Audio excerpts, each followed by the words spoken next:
पिछले दिनों हमने ये जाना कि जीवन केवल श्वास से नहीं, प्राण से चलता है। हमने ये भी समझा कि प्राण शरीर में अलग-अलग मार्गों से बहता है और उन्हीं मार्गों के अनुसार मन कभी चंचल, कभी उग्र और कभी शांत हो जाता है। आज हम एक और गहरा सत्य समझेंगे। विचारों की गति और श्वास की गति का सीधा संबंध। यहीं से ये स्पष्ट होता है कि मन आखिर दौड़ता क्यों है। एक सामान्य धारणा है, मेरा मन बहुत ज्यादा सोचता है, पर सत्य ये है, विचार अपने आप नहीं दौड़ते।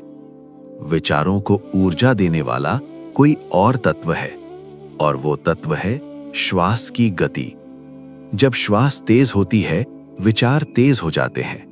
जब श्वास अनियमित होती है, विचार उलझ जाते हैं।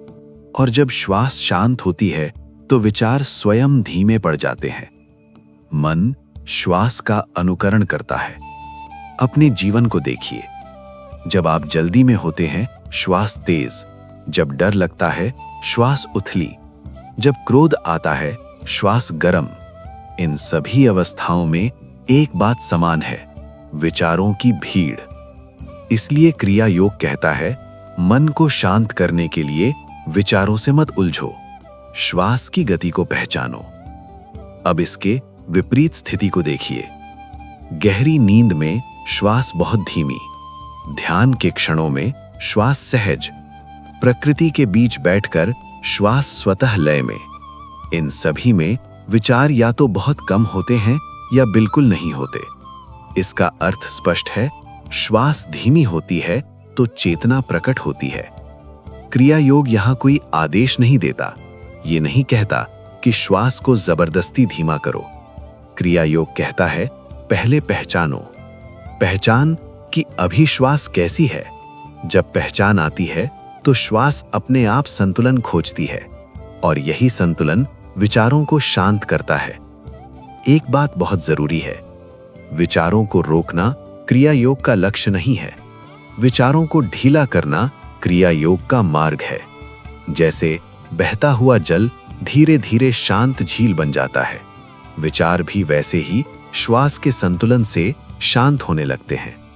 अभी कोई अभ्यास नहीं, बस ये देखिए कि आपकी श्वास तेज है या सहज। क्या आप भीतर दौड़ रहे हैं या ठहरे हुए हैं। इस देखने मात्र से मन कुछ हल्का होगा। यही क्रिया योग का प्रथम अनुभव है। यदि आप जीवन में स्थिरता चाहते हैं, तो परिस्थिति मत बदलो, तो लोगों को मत बदलो, श्वास के साथ अपना संबंध बदलो। जहां श्वास शांत होती है, वहां जीवन भी उत्तर देना शुरू कर देता है। आज हमने जाना, विचारों की गति श्वास से जुड़ी है। तेज श्वास, तेज मन, शांत श्वास, स्थिर चेतना। आने वाले दिन में हम समझेंगे कि श्वास और प्राण को कैसे संतुलित किया जाता है और भीतर का मौन कैसे गहरा होता है। एक निवेदन है, यदि आपने इस श्रृंखला के पिछले भाग नहीं देखे हैं, तो उन्हें अवश्य देखें या फिर बाद के लिए सहेज लें, क्योंकि ये यात्रा जल्दी देखने की नहीं, धीरे समझने की है। और याद रखिए कि आपका समय बहुत मूल्यवान है, इसलिए यहाँ कोई जल्दबाजी नहीं है। जब भी मन तैयार हो, तभी आगे बढ़िए।